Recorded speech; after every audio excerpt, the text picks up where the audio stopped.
নমস্কার বন্ধু, মালতীর মিনি কিচেনে স্বাগতম। আজ আপনাদের কাছে নিয়ে এসেছি একটা অসাধারণ রেসিপি। এই রেসিপিটা আশা করি আগে কখনো খাননি। চলুন তাহলে দেখে নেওয়া যাক। পুরো ভিডিওটা দেখবেন, স্কিপ না করে কিন্তু পুরো ভিডিওটা দেখবেন, তাহলে বুঝতে পারবেন রেসিপিটা আমি কিভাবে বানিয়েছি।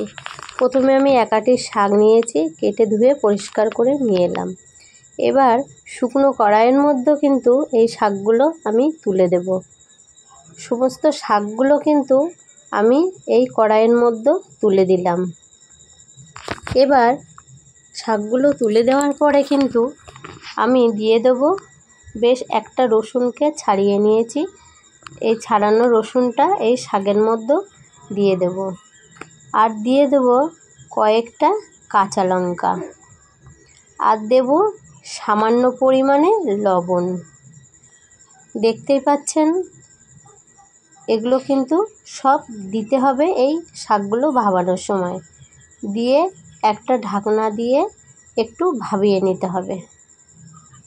একটু নাড়াচাড়া করে সবকটা মিশ্রণ একসঙ্গে মিশিয়ে দিলাম। দিয়ে কড়াইতে একটা ঢাকনা দিয়ে ঢাকা দিলাম 2 থেকে 3 মিনিটের জন্য। এবার ঢাকনাটা খুলে নামিয়ে নিলাম। আর এখানে আমি 2 পিস মাছ নিয়েছি। মাছটা ভালো করে কাটা বেছে নিলাম, যেন কোনো কাটা ভিতরে না থাকে। এবার আমি একটা মিক্সচার গ্রাইন্ডারে কিন্তু আমি ভাপানো শাকগুলো তুলে দিলাম, আর সেই বাছা মাছগুলো কিন্তু আমি দিয়ে দেব। মাছটা কিন্তু আগে থেকে ভেজে রেখেছিলাম। এখানে কিন্তু ভাজা মাছ ইউজ করবেন, তাহলে খেতে অনেক টেস্ট আসবে।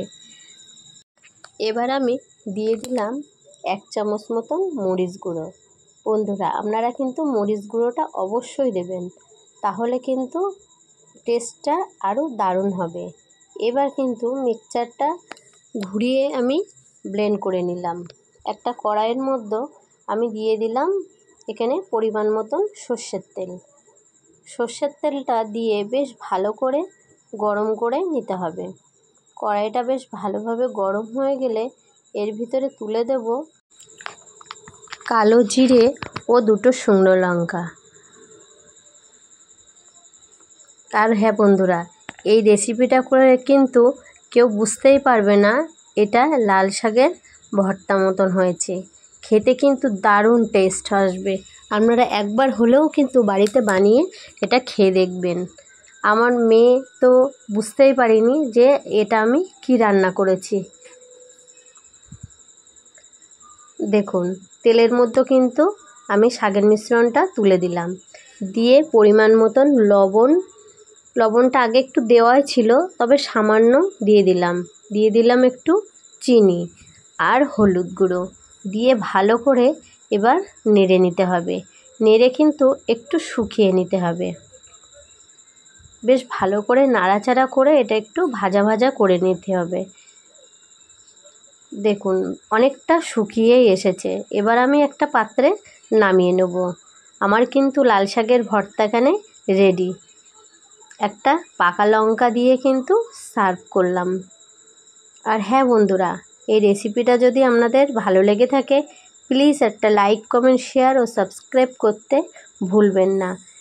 সাবস্ক্রাইব করে পাশে থাকবেন। পাশে থাকা বেল আইকনটা প্রেস করে দেবেন, তাহলে প্রথম নোটিফিকেশনটা আপনাদের কাছে গিয়ে পৌঁছাবে। ধন্যবাদ।